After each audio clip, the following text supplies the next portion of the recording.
ఓం శ్రీ గణేశాయ నమః. శ్రీ గురుభ్యో నమః. శ్రీమాత్రే నమః. ఏకశ్లోకి. కిం జ్యోతిస్తవ భానునా నహనిమే రాత్రౌ ప్రదీపాదికం స్వాదేవం రవిదీపదర్శన విధౌ किं ज्योतिराख्याहि मे चक्षुस्तस्य निमीलनादिसमये किं दीर्दयो दर्शने किं तत्राहमतो भवान् परमकं ज्योतिस्तदस्मि प्रभो. किं ज्योतिस्तव भानुना नहनिमे रात्रौ प्रदीपादिकं स्यादेवं रविदीपदर्शनविधौ किं ज्योतिराख्याहि मे चक्षुस्तस्य निमीलनादिसमये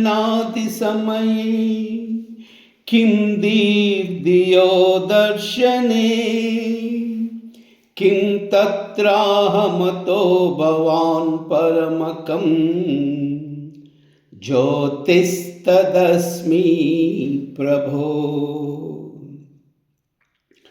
किं ज्योतिस्तव भानुना नहनिमे रात्रौ प्रदीपादिकं स्यादेवं रविदीपदर्शनविधौ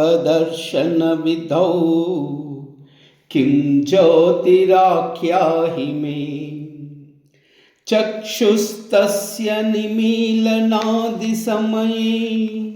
किं दीर्दियो दर्शने किं तत्राहमतो भवान् परमकं ज्योतिस्तदस्मि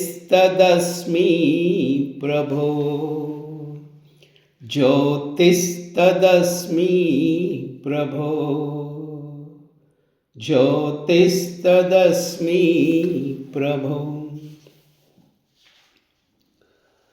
గురువు: నాయనా శిష్య, లోకమున నీకు సర్వార్థములను ప్రకాశింపజేయుచు ఉపకరించుచున్న జ్యోతిస్సు ప్రకాశము ఏదియో నీకు తెలియనా? శిష్యుడు: తెలియను.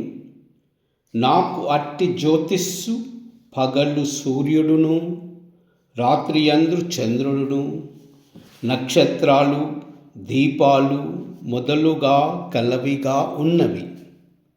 గురువు: అవును, సరియే. అది ఎట్లే గాని నీకు ఆ సూర్యుణ్ణి, ఆ దీపాదులను ప్రకాశింపచేయుటకు చూచుటకు ఉపయోగపడు జ్యోతిష్యు ఏదియో నాకు చెప్పుము. శిష్యుడు: అయ్యా, చెప్పెదను. అది నా నేత్రమే. గురువు: బాగుంది. ఆ నేత్రమును మూసుకొనియున్నప్పుడు, నిద్రపోతున్నప్పుడు జ్యోతిష్యు పదార్థ ప్రకాశ వస్తువు నీకు లేనట్లేనా? శిష్యుడు: కాదు స్వామి, అప్పుడును మరి ఒక జ్యోతిస్సు కలదు. అది బుద్ధి. ఆ బుద్ధియే సర్వార్థ భాసక జ్యోతిస్సు. గురువు: బాగున్నది. ఆ బుద్ధిని ప్రకాశింపజేయున్నది ఏదైనా కలదా? ఉన్నట్లయితే ఏమి? శిష్యుడు: అట్టి బుద్ధిని ప్రకాశింపచేయున్నది నేనే స్వామి. గురువు: అయినచో బాహ్యంతర సర్వ పదార్థ భాసకమైన పరమాత్మ రూపకమగు పరమా జ్యోతిష్యువు నీవే కదా నాయనా? శిష్యుడు: అవును మహాప్రభో, అంతా నేనే. ఆ సర్వావభాసక పరిపూర్ణ చిజ్యోతి స్వరూపుడగు పరమాత్మను నేనే అని తెలుసుకుని శిష్యుడు బ్రహ్మైక్యావబోధము బ్రహ్మ సాక్షాత్కారమును పొంది పరబ్రహ్మణాత్మనా సంస్థితి తానే పరబ్రహ్మ రూపుడై అయియుండుట అను మోక్ష సామ్రాజ్యాన్ని పొందగలిగెను. ఇది శ్రీ శంకరాచార్య కృత ఏకశ్లోకి. సర్వమంగళం.